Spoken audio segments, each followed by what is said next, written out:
this clean low bun tutorial on fine hair and adding extensions to the face frame. First thing we're gonna do is prep. I'm using the Color Wow 1 minute transformation on her hair. She has super fine see-through hair. I'm just taking about a quarter size amount and distributing it with my fingers all throughout all the sections of her hair. To get it even more distributed, I'm gonna take my cutting comb and really comb through those sections. The aim is to hydrate. I'd give this product about a 7 out of 10. Next, I'm taking a zigzag sectioning from the top of her head to the middle of her ear, and I'm sectioning out the front and the back. I'm clipping that out of the way, and first thing I want to do is to smooth out her hairline, so I'm crimping. I'm using my Sam Vila iron, and I'm getting really tight to the root, and I'm crimping all the way down to about the mid-length area. I'm starting in the front, and make sure you go around her hairline because this is a very smooth style. Personally, for a clean style, this is one of the most important parts, is to really get that hairline super clean. So I'm going around the hairline first, and then I'll attack the crown area. For the root of the hair, I prefer crimping because it's going to add volume as well as smooth at the same time. If you're crimping your client's hair and you're seeing the crimps and they're super visible, you're pressing down too hard. So lighten up your grip and do light, smooth taps. If I skip this step, all of her natural wave will be visible in the bun, specifically on the side. So really make sure you're getting in on the root area and you're lifting. When I'm lifting up, each section should be see-through. You should be able to see through your section. Think of like a highlight section. You want your sections to be super small when you're doing your crimping, and also over direct, about like 90 degrees off the head. Taking small sections all the way down to the base of the crown, so the end of the crown, because I need all this smooth and clean for her bun prep. My sectioning for the top is starting at the top of the crown to the bottom, and my sections are not going to be larger than my iron. For the sides, I'm taking diagonal back sections, again keeping them see-through, and I'm going all the way down to clean up the natural wave that is in her hair. The hair prep that I told my bride, as well as that I tell all of my brides, is I had her wash her hair the day before, use a mousse in her hair around the crown, so that way it acts as almost like a makeup primer. That's how I like to describe it. That's how she sat in my chair. First, I smooth out the root. Next, I'm going to smooth out her length. So again, this is a clean bun. I need it to be clean.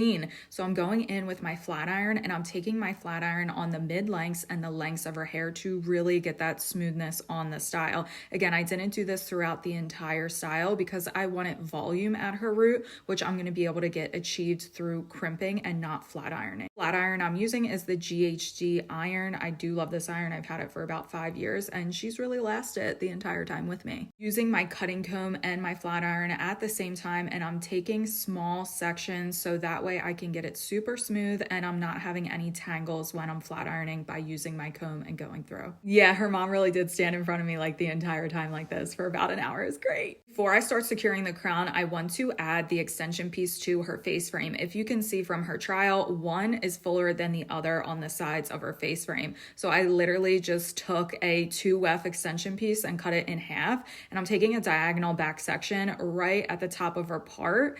And as you can see, what I'm doing right now is I'm seeing if it's visible. Once I see that it's not visible with the placement, I'm going to add texture powder, a little bit of tease and back combing, so that way my extension has something to hold on to. And I want to make sure that this hair extension isn't visible, so I'm clipping it and I'm just testing it out to see what it looks like. So I cut that 2-inch weft piece into one, and I can still see a little bit of it. So I go through and I take it out, and I want to move it down a little bit further, as well as cut the extension piece. So I'm just cutting off the extension that goes out further than the clip. So it was a very small little piece, and making it shorter so that way it's less visible in the hair. And where I clipped it was right about her high recession. So that way it's still going to be a part of her face frame, because that's where I pulled out the face frame for her, but it's also not going to be visible because it's further down on the hair, and that way a T section is going to cover it. Pulling back out my sections, doing the zigzag from the top of the head down to the ear on both sides, so that way I can just work in the crown. And now we're going to do the most important part, which is teasing. Use the Oasis Dust It powder because I ran out of my tried and true Design Me Puff Me powder. So that's what I'm using, and I'm spraying it before each section, and then I'm back combing right afterwards. Taking my tease about 1 to 1.5 inches off the head because she really wanted a lot of volume. So if your client wants a lot of volume, you need to make sure your tease is really really strong and is sitting higher off the head. My sectioning is going straight back from the top of the crown to the end of the crown. So the base of the crown right above the occipital right here. This is what your teasing should look like. If it doesn't, go back in and try again. For the sides, doing 2 diagonal back teasing sections. And then when I am using my fork comb, this is what I am visualizing. I am creating this shape where it's narrow by the sides by your ear and a half moon shape on the top. With all of your teasing, it's not really going to create a shape, just a big basketball. So I'm taking my fork comb, that is my support hand. I'm taking my fork comb on the top layer of the hair and I'm making it narrower by her ear and I'm creating a half moon shape at the top. Again, she wanted a lot of volume, so I'm not pressing into the hair with my fork comb, just laying on that top layer, taking my fork comb right at the pulling back out any volume that I lost and going to the front to check that shape for the half moon. Next, I'm going to add my volume with my texture powder and teasing to the front face frame. I prefer to do all of my steps at the same time. So if I'm teasing the whole head. If I'm hydrating the whole head. It helps me to go a little bit faster when I'm styling. Did 2 sections of teasing for the front. I'm going to do the same on the other side of her part, just 2 sections, back combing and adding the texture powder before I do my tease. Taking my index finger and my thumb and I'm pushing that hair forward. As you can see, it's fluffing it. Before I move forward, I wanted to make sure she approved the height that we were doing. So this is me getting her approval before I move forward and secure anything in the crown area. We want to work smarter, not harder. Using my Oasis Tame Wow before she was discontinued. Now you're going to want to use the Glow by Schwarzkopf. Texture powders dry the hair out. I want to add the hydration back in, so that's what I'm doing. And next, I'm going to take my Thrill Fiber Gum by Schwarzkopf, just about a nickel size amount,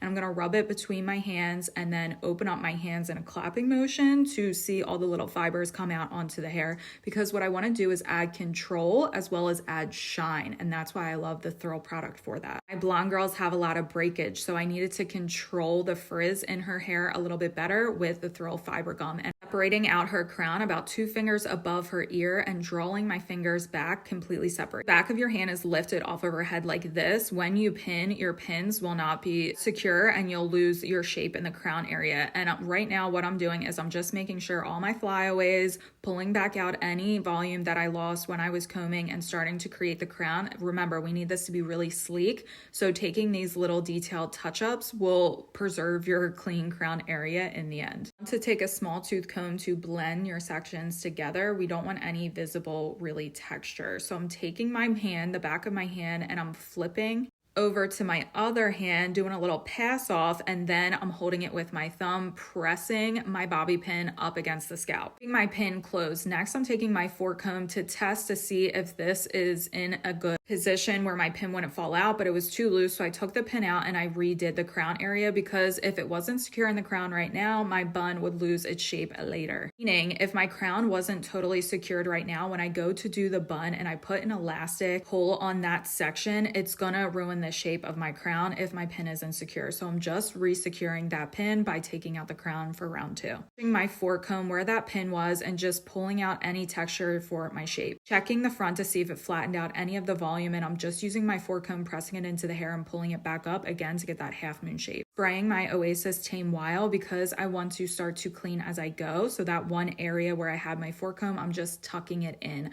keeping my fork comb on the top layer of the hair. I'm not pressing it into the hair, and I'm going back over any sections that I need to clean before I can start my bun. I'll do the same with my silhouette spray. I'll spray the silhouette and then go immediately back over with my fork comb and tucking in any hair. So spray the silhouette because it's a wet spray and really tuck in any little frizzes that are sticking out to make the style super clean. Going back in with an extra pin for security in my crown area. Now I can connect and blend the sides in. So before I do that, I'm going to pull out my face frame with the extension piece. So I'm just pulling out right at her top part, and whatever is left out, I'm gonna use my Tame Wow. This section matches the crown area and it's nice and smooth. And this is a tucked behind the ear look for the side. So she wanted it nice and sleek in the front. So I tuck it behind her ear, making sure that I'm cleaning up any frizz, pulling back out any volume that I'm losing, which I can do because I added a really nice tease. Tucking behind her ear with my fork comb, adding one little roll, and then I will secure it with a bobby pin, keeping my bobby pin closed and just picking up a piece of the hair and pressing it up against the scalp and pressing it in, reaching to release around the nape. I'm gonna repeat these same steps on the other side. So tame wild and get that nice and through my section, tucking it behind the ear, pulling out that face frame on the other side, giving it a light little twist, so one little roll, and I'm cleaning up any frizz, pulling back out the volume, adding one little roll and pulling it over the middle of my section, taking my bobby pin, keeping it closed and pressing it into the scalp so it's secure. Now for the bun. So first thing I want to add is security for this bun. I want to make sure that I add a lot of width to the lengths of her hair because she doesn't have a lot. So I'm taking a lot of my dusted Oasis powder and I'm using the back of my fork comb to tease it up and give more width into this section because I need width for these lengths for when I'm putting it in the bun. This is like the concrete layer foundation for your house. So we really need to add a good structure for our bun. Next, we're going to add our padding. This is just a cut up donut and I needed to create our shape since she doesn't have a lot of hair and I used a larger piece. Now with your donut, where you place it, your bun will sit. And with the top of her ear will sit off her neck. We want it to sit at her nape. So I'm putting it in the middle of her ear line. So right there, so that will sit on her nape and lower. Once I have my visual, I'm going to take my bobby pins and secure it on the outer edges of your padding using about 2 to 3 bobby pins for each side. Goal for this piece of padding was to make sure it was rounded from the sides because again, I really need this to reinforce my shape since she doesn't have a lot of hair. Splitting her lengths into 2 and I will not be using an elastic. I'm adding the dusted powder for a little bit more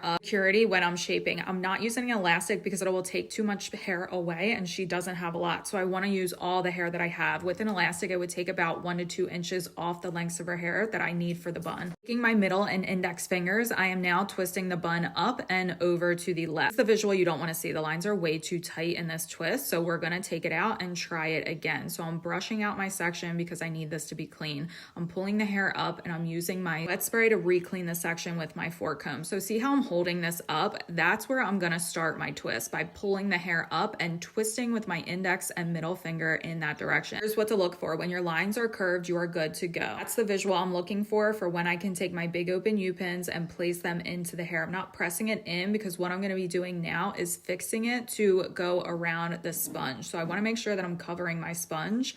And when I feel good with a section, I will press a bobby pin into the hair, not on top because that will flatten out your sections. Here, I'm blending that hole out with my pin and then gently taking my fork comb on top of the hair to blend out any frizz in the sections. Once I feel good, I'll take my open U-pin out and I will press a bobby pin close into the hair. Again, we don't want to flatten the hair, so I'm not going to press on top. And then I'll take my wet spray and I'm going to go back in and tuck away any frizz that I see sticking out.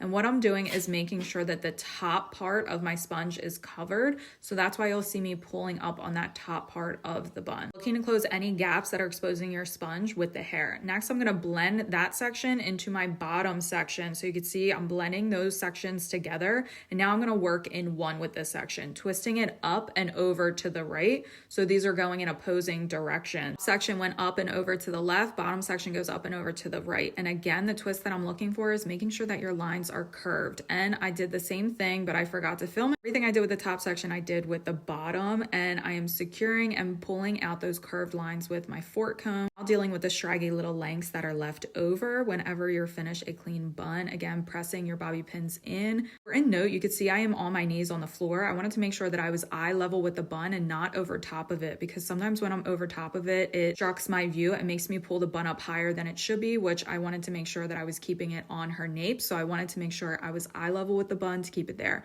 Okay, back to these straggly lengths. Brushing my section out with my fork comb, and I will tease them to make sure I add width to this section, and I want to cover the sponge underneath. So I'm pulling my section up to her nape, adding a clear elastic, and I'm going to pull it through a couple times. On my last pull, I'm going to make a little loop that you will see, this little loop guy right there, and then I'm taking that and tucking it up and under, touching the sponge, taking a bobby pin and pressing it into the loop that I created, making sure it's tucked. Now we're going to add shine. So I'm taking my Oasis volume up, giving it a little shake to activate it, spraying it on each section. Then I'm going to come back with my fork comb and tuck in going along the direction that the twist is in. So you're not going to want to go in the opposite direction. That'll expose your frizz. Now we can deal with the face frame. So I took some and sprayed it on the lengths of her hair, taking my forecomb and spreading out that curl. So I'm going to add width with my forecomb by lightly back combing that entire section. Your curl will pop out, trust me, but this is going to add stay all day power by putting that texture powder in the length of your frame. And next I'm going to go to the front and make sure that everything I'm doing is looking okay and making sure that her extension piece is covered. And I'm doing the same thing on the other side.